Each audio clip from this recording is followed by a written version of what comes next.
Let me explain what happened on Monday that the public do not know about. Sunday night, the day before I went to court, in the afternoon, late afternoon, I got a phone call from a police officer. And you know, when it's a police officer, they've got a way of talking. And he goes, "Is this Norkie?" And I say, "Yes, sir, this is Mr. Norkie." He says, "My name is so-and-so. I am the superior officer of this detective. And I just want to warn you." I said, "Yes, sir. As a policeman, you listen, right? Sunday afternoon, you listen extra." And he says to me, "Tomorrow, there's going to people that's going to record you. You know, the film is they're going to have a TV crew there for you. And they want us to arrest you." I told my man he's not going to arrest you because I went through the case. I went through your warning statement and I saw this man hasn't got a case. So I told him not to get involved. But Norkie, you are warned they might get somebody else. Okay, so be careful tomorrow, eh? That, and thanks to this man, he knows who he is. And I thank you very much for that. I really appreciate that, eh? Thank you for being an honest man, eh? What happens then? I go Monday, and of course, as I climb out, Devi is there with a film crew running after me like she does, like a real.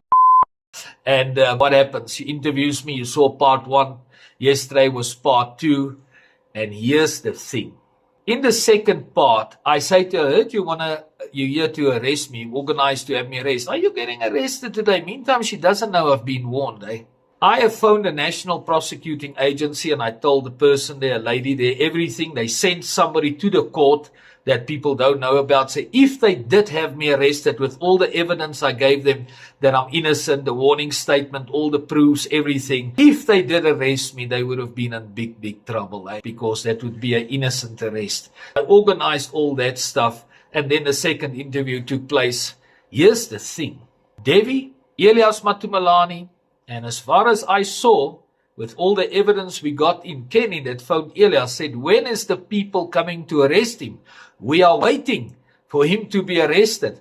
They were so sure that I would get arrested on Monday, innocently, and show that to the whole South Africa that I would not be able to go to court to be in the interim protection hearing where we're asking to make this order a final order.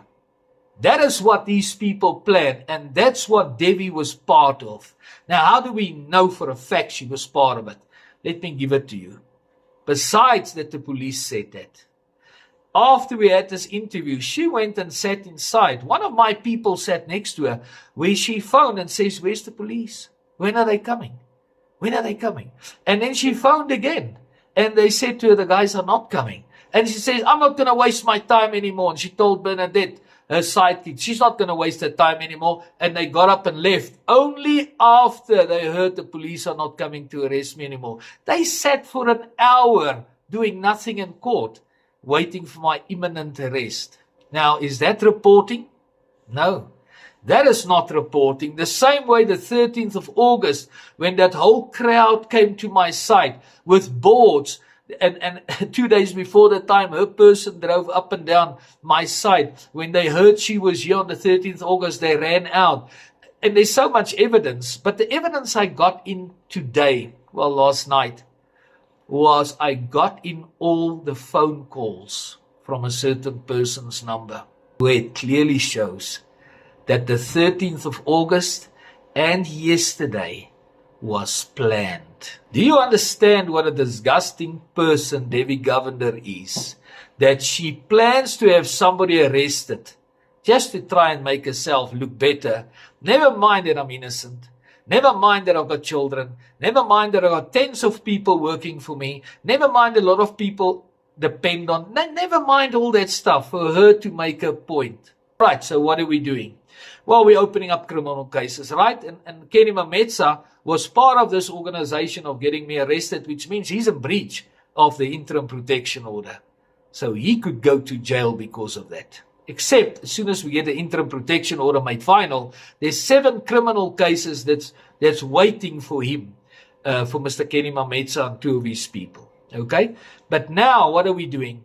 We are taking this case with Devi, with all the evidence we've got, and we've got 7 statements and so on from the right people that heard everything, that saw everything that's involved in this whole thing, to the BCCSA, the Broadcasting Complaints Council, South Africa, or whatever. Okay, let's see what they do.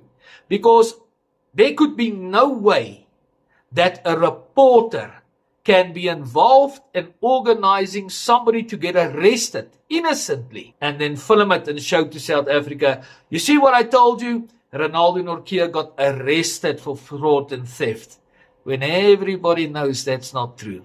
But it shows you the person you are, okay?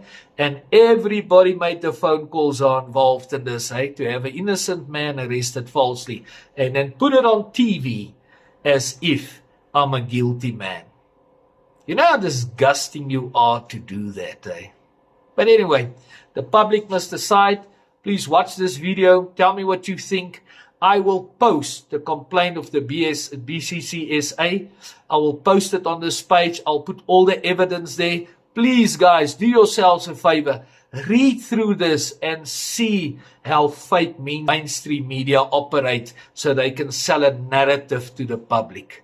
Thanks for listening, and for all those guys that commenting and talking to me all the time. I really appreciate it. My page is growing. For those guys that can, please follow me. Follow along. There's a lot of interesting stuff coming. Thanks, guys.